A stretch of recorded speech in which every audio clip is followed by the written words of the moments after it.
Ustadz, gimana caranya menangani apabila seorang wanita saat diajak nikah tapi memberikan syarat dulu seperti tamat kuliah dulu, macam tak ada perempuan lain, kau cari perempuan lain.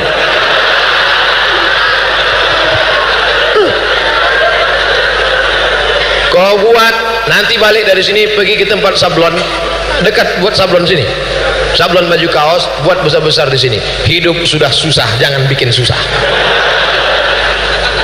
Kau kalau mau nikah sama aku, kupinang kau dengan bismillah. Kalau kau tak mau, bunga bukan setangkai, kumbang bukan seekor, patah tumbuh hilang berganti, hilang satu tumbuh seribu. Oh, perempuan berserak-serak banyak-banyak. Ini banyak anak-anak muda nih otaknya sempit, macam daun kelor aja dunia dia tinggal. Anak muda ganteng, gagah perkasa, duduklah di kantin kampus galau sampai dingin lontong sayur. Kok kenapa tak makan? Galau Pak Ustadz, SMS tak dibalas. La ilaha illallah. Saya aja yang sudah tua, kurus, hitam, kering, tak ganteng, duduk saya di kantin sebesar, lalu lalang 10 perempuan lewat aja. Kadang kita ini kegeeran. Nah, orang nengok kita sangka mau. Kau mau ya? Iya, mau entah. Pak Ustadz, saya mau tanya, apa itu khusyuk? Bagaimana cara khusyuk? Bagaimana kita mengetahui bahwa kita sedang dalam keadaan khusyuk? Ada orang berpendapat, kata dia, kalau dia sudah sholat, dia tidak lagi di Masjid Bumi Asri, sudah naik ke Sidratul Muntaha. Aku kalau sudah sholat, sudah putus makrifat, udah tak ada lagi nampak, aku udah tinggal aku sama Tuhan aja lagi berdua.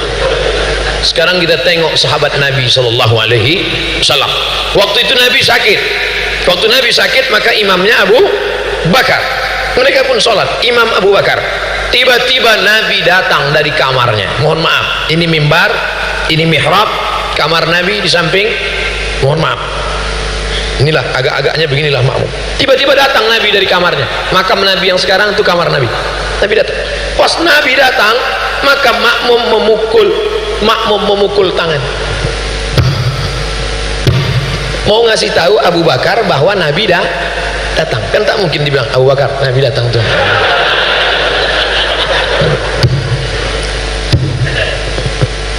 Apa pelajaran dari hadis ini? Bahwa sahabat itu sadar, bukan dia naik ke Sidratul Muntaha. Sahabat Nabi yang disebut dalam Quran yang radhiyallahu an tetap tidak berpindah tempat, sadar dia bahwa ada Nabi datang.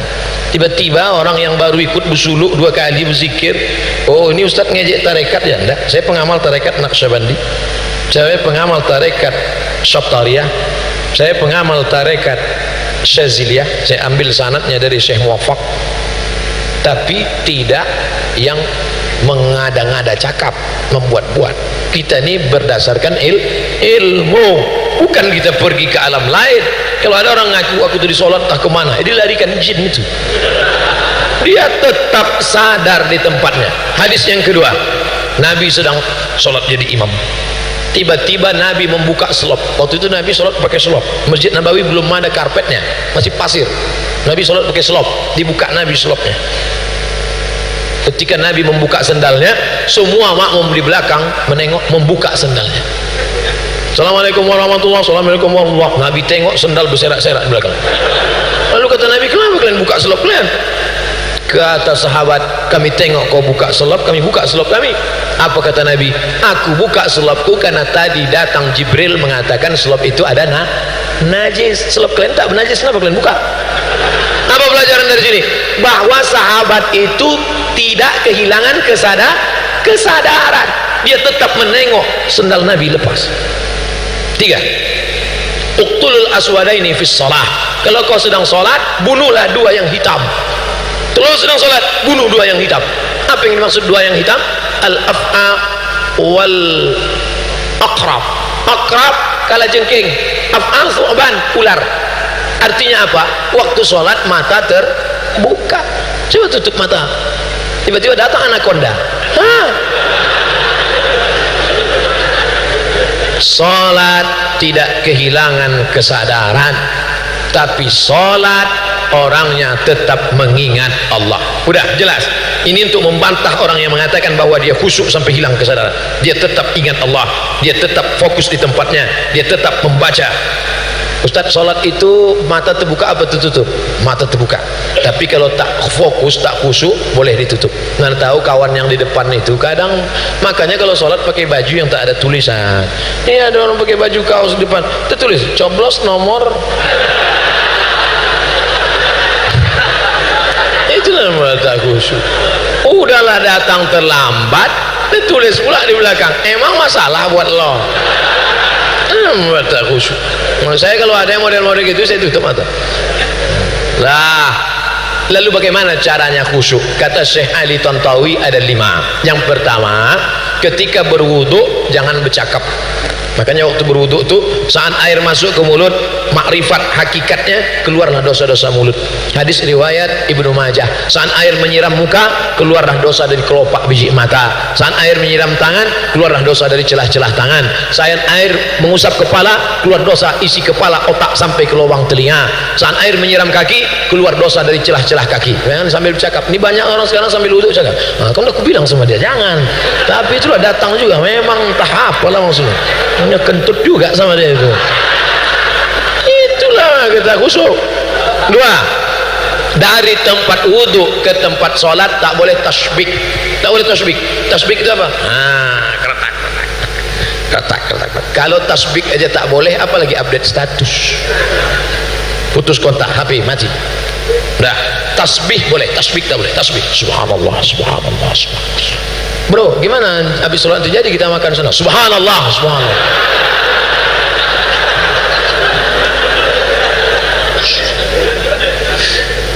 Tiga, sambung seruan azan.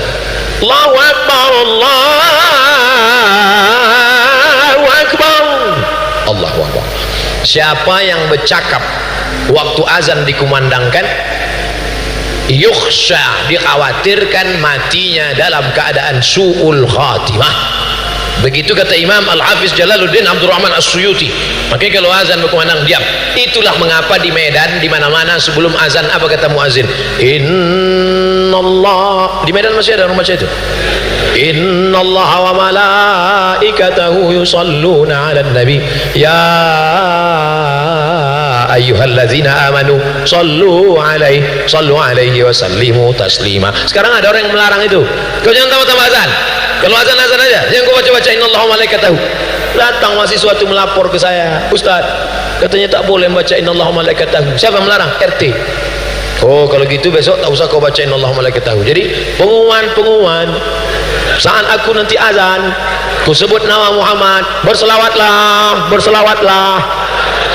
Kira-kira mana yang bagus? Pengumuman attention please atau innallaha wa malaikatahu? Baguslah innallaha wa malaikatahu. Ini orang ni kaku, tak paham. Kita dibilangnya nambah-nambah ibadah. Itu bukan menambah ibadah, pengarahan.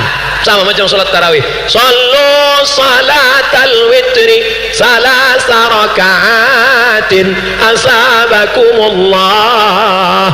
Itu bukan nambah-nambah ibadah. Itu kan pemberitahuan ganti gigi dari tarawih ke witir. Karena orang di belakang banyak tak tahu. Coba kalau tak dibuat begitu, emak-emak di belakang kan nanya, Pak Imam, ini apa ini? Witir.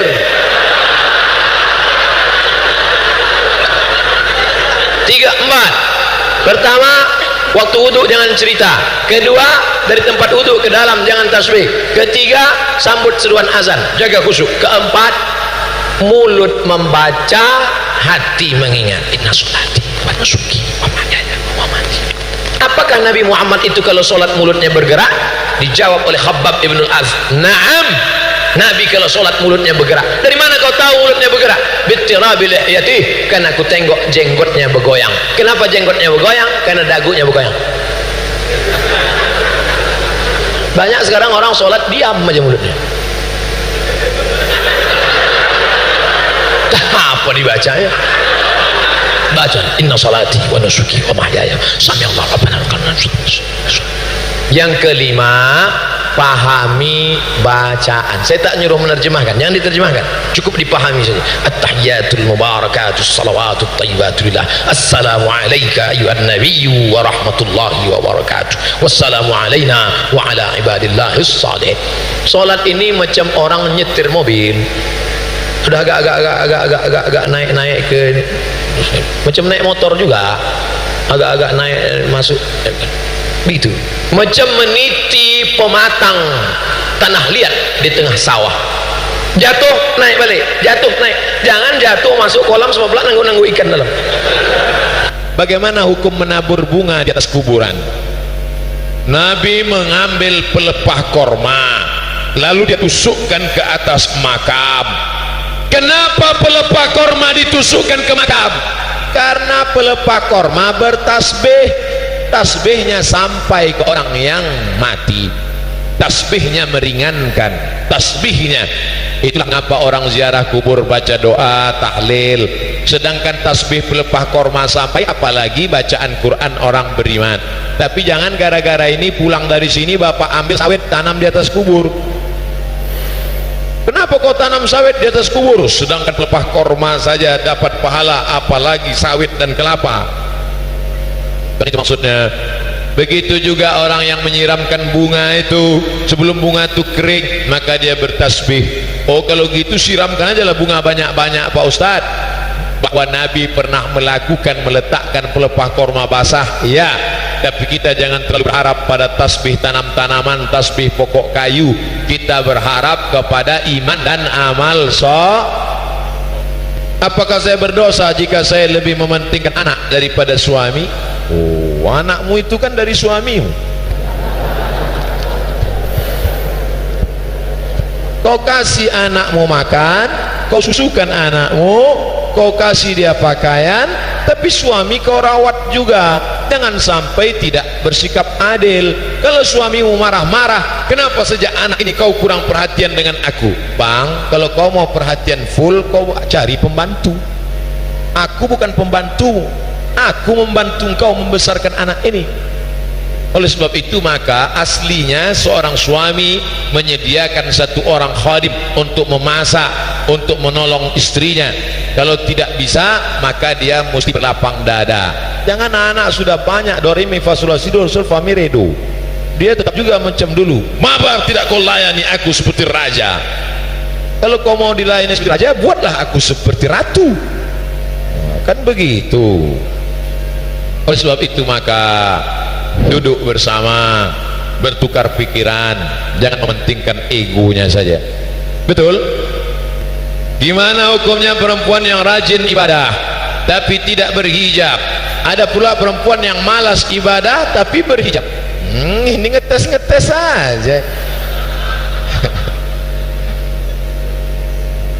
Simple aja, simple aja. Yang sudah berhijab, motivasilah diri beribadah. Yang sudah beribadah supaya ibadahnya full. Dah selesai. Simple kan? Hidup sudah susah, jangan bikin susah. Hidup sudah pahit, jangan minum kopi pahit. Ada pertanyaan dari IG 16301630. Assalamualaikum. Waalaikumsalam warahmatullahi wabarakatuh. Pak Ustadz mau tanya, mengkonsumsi daun ganja dijadikan sayur mayur, apa hukumnya? Kullu muskirin khamrun, setiap yang memabukkan, apapun namanya yang memabukkan, maka dia khamar. Wa kullu muskirin haram, maka setiap yang memabukkan itu hukumnya haram. Ganja, sabu-sabu, putau, hipnol, kecubung, kullu muskirin haram, setiap yang memabukkan maka dia haram. Bagaimana kalau sedikit saja? Ma askara kathiruhu faqaliluhu haram. Kalau banyaknya mabuk maka sedikitnya pun tetap haram. Wallahu a'lam. Bagi seorang muslim belum bisa di akikah karena belum sanggup, apa boleh ketika sanggup kemudian dia akikah di hari tuanya? Bacalah buku Abdul Somad 37 masalah populer. Bisa sudah saya tulis itu di dalam blog www.somadmorocco.blogspot.com.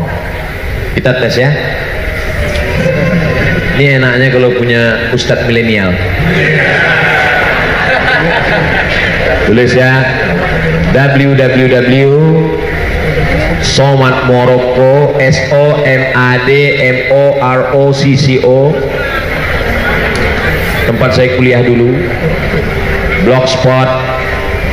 blogspot.com, enter. Nah, dapat blognya kan? Nah, bilang aja dapat. Itu dia blog Abdul Somad. Nah, udah dapat. Ah, itu banyak tentang masalah berbagai macam masalah ada di situ, termasuklah masalah akikah. Sudah saya tulis puluhan tahun yang lalu blog ini. Boleh akikah setelah dewasa. Yang paling afdal 7 hari lahir. 7 hari nggak ada uang, 14 hari nggak ada juga, 21 hari, 21 nggak ada juga. Nggak usah tengok kalender lagi. Setahun, 2 tahun, 5 tahun, 4 tahun. Ibu, bapak yang sekarang umur 40 tahun belum akikah, pulang dari sini cari kambing, www.kambing.com. Beli kambing, nanti malam buat akikah. Tapi akikah saja, jangan minta ayun pakai marhaban. Akikah saja, rambutnya nggak perlu digundul lagi. Akikah saja, nama nggak perlu diganti, payah ganti paspor. Bolehkah akikah setelah dewasa? Boleh. Lihat dalil-dalilnya udah saya tuliskan. Nah, ini boleh akikah, silakan. Bapak ibu yang belum akikah, silakan akikah. Apa hukum akikah? Tidak wajib, sunnat muakkad. Kullu mauludin, setiap anak yang lahir, murtahanun bi aqiqatihi, tergadai dengan akikahnya. Bagaimana cara menebus anak yang tergadai? Tuzbahu anhu yauma sabihi, sembelih kambing hari ke-7. Yuhlaku, cukur rambutnya. Wa yusamma, kasih nama yang baik. Rambut dia di dalam tadi bercampur dengan darah najis kotor, bersihkan, gundulkan kepalanya. Kasih nama yang baik. Nama yang baik, nama yang bagaimana? Nama yang dinisbatkan kepada Allah. Abdullah, Abdurrahman, Abdurrahim, Abdul Somad, Abdul Latif.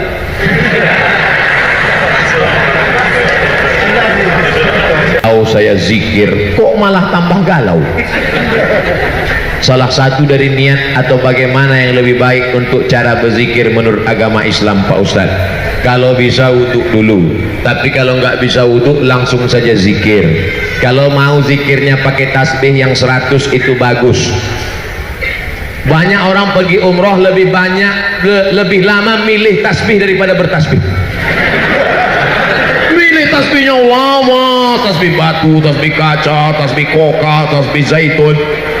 Tasbihnya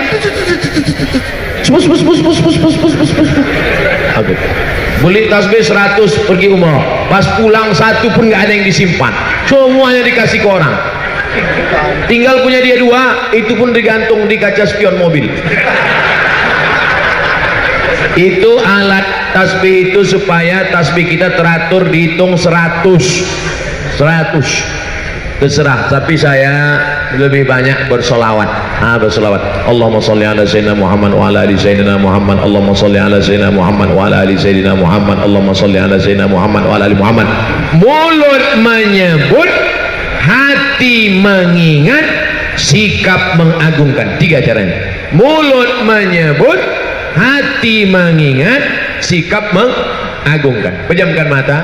Kalau bisa sholat dulu, kalau pagi sholat duha, kalau malam sholat tahajud, kalau nggak ada waktu sholat sunat mutlak 2 rakaat, sholat sunat hajat. Ya Allah, tolong hajatku ini supaya tunaikan segala, mudahkan urusan dunia akhirat, tenangkan batinku. Sholat, setelah itu barulah berzikir. Baca Quran itu zikir, sholat itu zikir, tasbih itu zikir, sholawat itu zikir, istighfar itu zikir. Kalau belum datang mungkin kurang banyak, siapkan cawannya, siapkan gelasnya.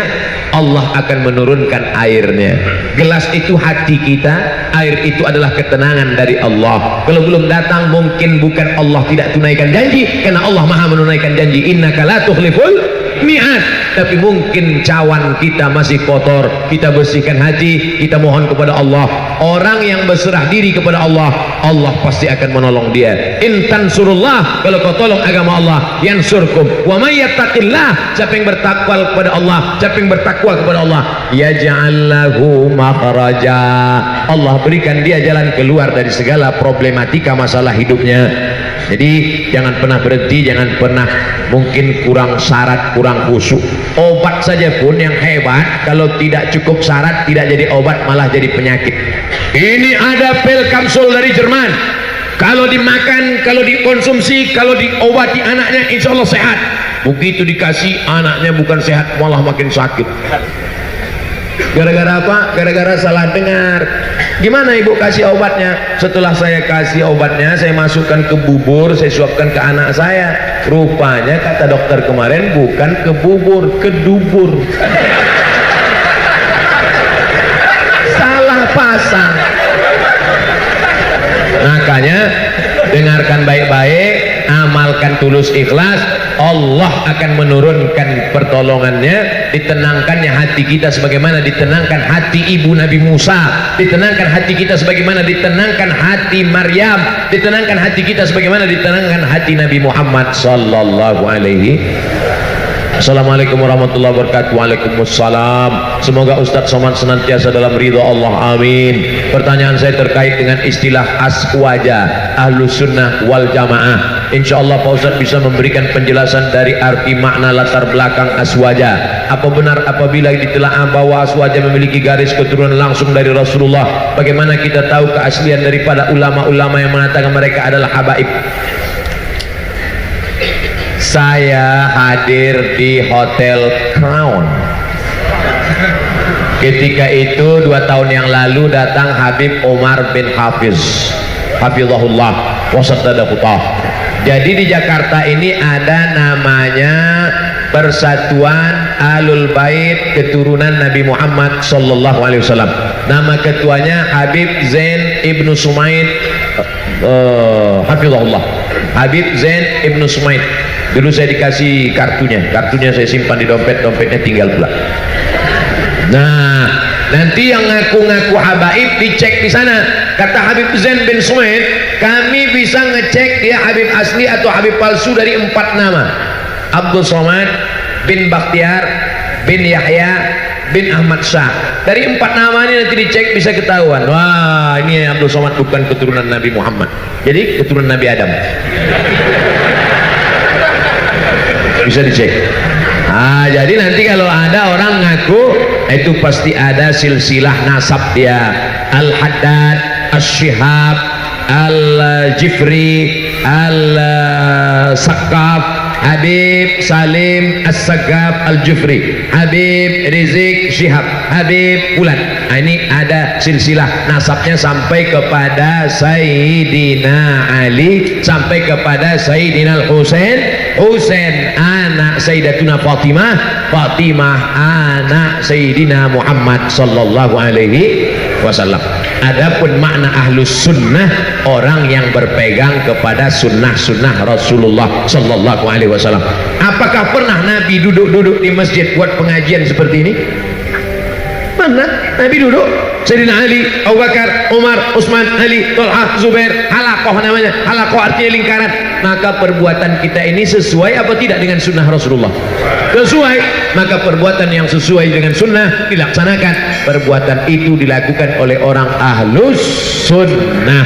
Ada Ahlus Sunnah, ada lawannya, namanya apa? Ahlul Bid'ah.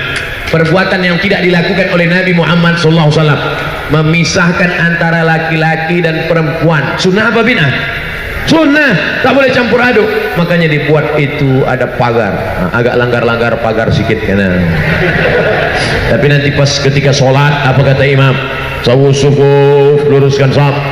Shaf laki-laki yang paling baik di depan, shaf perempuan yang paling baik di belakang. Ini adalah sunnah-sunnah. Maka keluar dari sunnah ini disebut dengan ahlul bid'ah. Jangan mudah menunjuk orang, hei pelaku bid'ah, karena kalau ditunjuk orang pelaku bid'ah berarti dhalalah. Kalau sudah dhalalah berarti nar. 3 sepaket, 3 paket, 3 dalam 1, 1 dalam 3. Bid'ah, dhalalah, finnar. Jangan mudah menuduh orang dhalalah kalau tidak betul-betul itu memang bid'ah. Karena ketika kau tunjuk saudaramu, hei pelaku bid'ah, berarti sudah mengeluarkan dia dari Ahlus Sunnah. Kita ini insya Allah tetap sampai mati dalam Ahlus Sunnah wal Jamaah. Saya mau tanya tentang orang-orang yang pernah menerima transfusi darah. Apakah darah yang diterimanya itu dapat mempengaruhi dia terhadap sifat anak-anak yang dilahirkan sesudah itu? Menurut fatwa ulama Al-Azhar Mesir tempat saya kuliah, transfusi darah dari darah siapapun boleh selama darah manusia, jangan darah ular sawah. Selama darah manusia tak perlu kau tanya ini darah siapa, Islam apa tak Islam, maling apa koruptor, tak perlu. Selama darahnya sesuai, darah O, darah A, darah C. Ada darah C? Tak ada darah. Saya mau ngetes saja jamaah masih sadar apa enggak. Saya waktu pertama kali cek darah, dilobangi ujung jari, diletakkan di atas kaca, dicek. Wah, darah Ustaz Somad darah paling mahal. Darah lu apa darah saya kemarin? Darah, kata dokter darah Ustaz Somad ini darah paling mahal, darah AB kata dia. Saya waktu itu bangga. Wow, Ustaz, darah mahal itu payah nanti kalau donor. Yang paling bagus itu apa dokter? Darah O, mudah aja kata dia. Artinya apa? Terserahlah, itu memang sudah kudrat iradat Allah Subhanahu wa taala. Asal jangan darah biru aja lah. Darah biru berarti habis kena tinju bengkak. Nah, kalau nanti bapak ibu sakit, ada orang donor dari Palang Merah Indonesia, tidak perlu tanya ini darah siapa, sukunya apa, agamanya apa. Yang penting dengan cara yang benar. Adapun pengaruh-pengaruh jelek negatif yang disebut berasal dari darah itu, kalau makanan itu kita makan dari jalan haram, dibeli uang haram, sepiring nasi uduk, jangan nasi uduk lah Pak Ustaz, kesukaan saya mie ayam, jangan mie ayam lah Pak Ustaz, makanan saya lontong sayur, sepiring lontong sayur berubah menjadi setetes darah, setetes darah berubah menjadi daging. Ayyuma lahmin, setiap daging nabata min haramin, tumbuh dari yang haram, fannaru aulabih, tempatnya api neraka jahanam. Kalau dari uang belanja diberikan makanan, maka berubah menjadi darah haram. Adapun transfusi darah maka dibolehkan oleh ulama. Kita ikut ulama, sami'na wa ata'na, fas'alu ahla dzikri, tanya ulama kalau tidak tahu, in kuntum la ta'lamun, kalau tidak tahu. Mudah-mudahan kita semuanya selamat dari yang haram-haram insyaallah.